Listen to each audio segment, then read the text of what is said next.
because you are the only ones who can interpret it. I don't think that's the way Jesus intended it. Okay?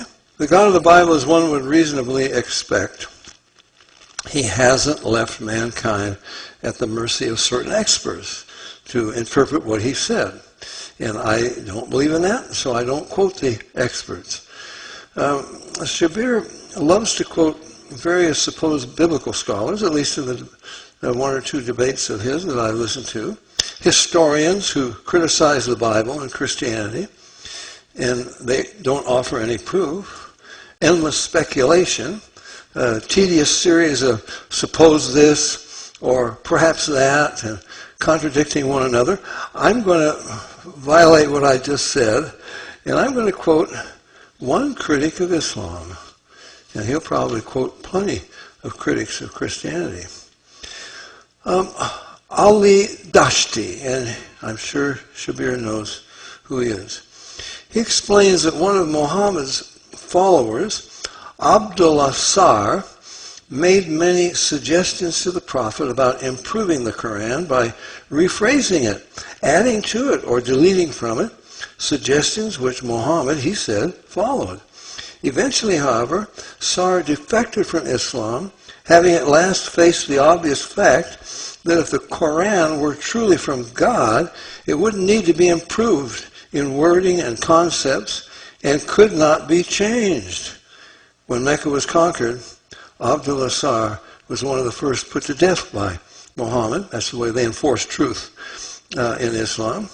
I don't want to insult anybody out there, but let me just put it in my terms. Islam is a peaceful religion. And if you don't believe it, we'll kill you to prove it. That's sort of what goes on.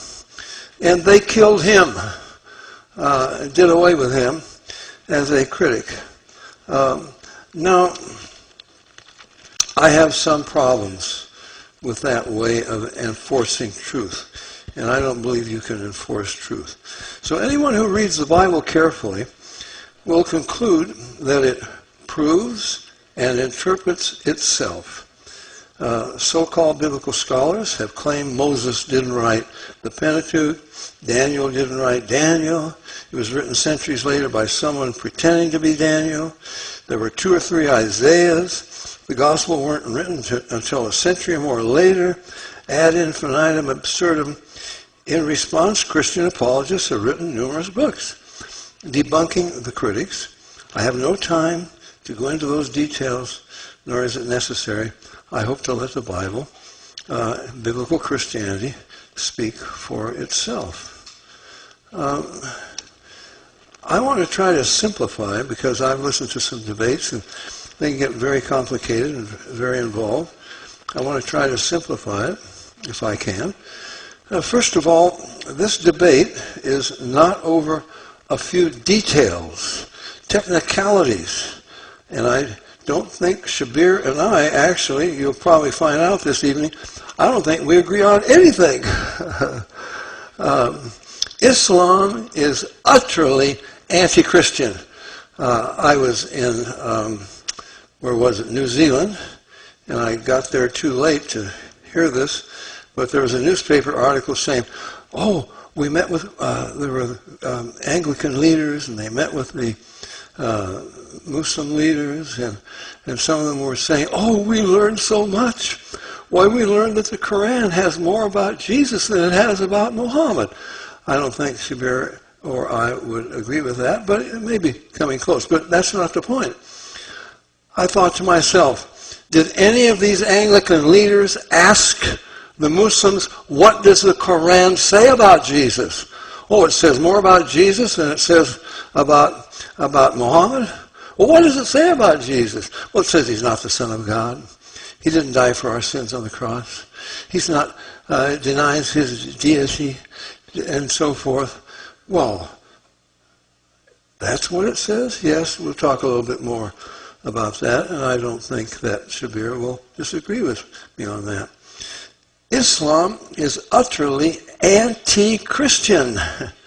It denies every doctrine of biblical Christianity. It denies Jesus is the unique Son of God, co-equal with the Father. 16 times the Quran declares Allah is not a father, and he has no son. Well, that's one of the basic teachings of Christianity. Does God have a son? Of course he does. And I don't have to go to the New Testament to find that out. Psalm 2:7, Thou art my son. This day have I begotten thee. Verse 12 says, Kiss the Son, lest he be angry, and you perish from the way when his wrath is kindled but a little. If you went to Proverbs 30, verse 4, it's talking about the Creator. What is the Creator's name? And what is his Son's name? Oh, he has a son. Yes, the Old Testament says that. Isaiah 9, 6 and 7. For unto us a child is born, that's the babe born in Bethlehem. Unto us a son is given, that's the eternal Son of God who became a man. The government will be upon his shoulders. Well, that must be talking about the Messiah. His name shall be called Wonderful, Counselor, the Mighty God, the Everlasting Father. Daniel 3, 24 and 25, you probably remember the story of Shadrach, Meshach, and Abednego. You know, they wouldn't bow down to this idol. They were thrown into the furnace. And Nebuchadnezzar comes looking there, and he's astonished. He says, I thought we threw 3 men in there. There's 4 of them. And the 4th is like the Son of God. Wow. I think the Bible from Genesis to Revelation tells us that God has a son. Now, Islam says that belief in the Trinity sends one to hell. You go straight to hell, you believe that? And that's Surah 572.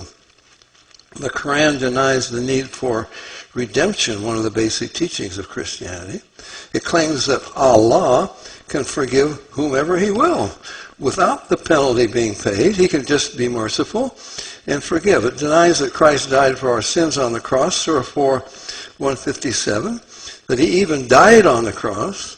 In fact, asserts that his death for sin wasn't needed. This is an unjust idea that the innocent should die for the guilty. Instead of Christ dying in our place, the very foundation of biblical Christianity, Islam says, and there's some differences of opinion on this, someone died in his place. He was made. Allah made it appear to the Jews that it was the Son of God who died. Instead of Christ dying in our place, someone died in his place, apparently. And so it's denying the very foundation of Christianity. He was taken alive to heaven. Islam also denies the resurrection, another foundational doctrine of Christianity.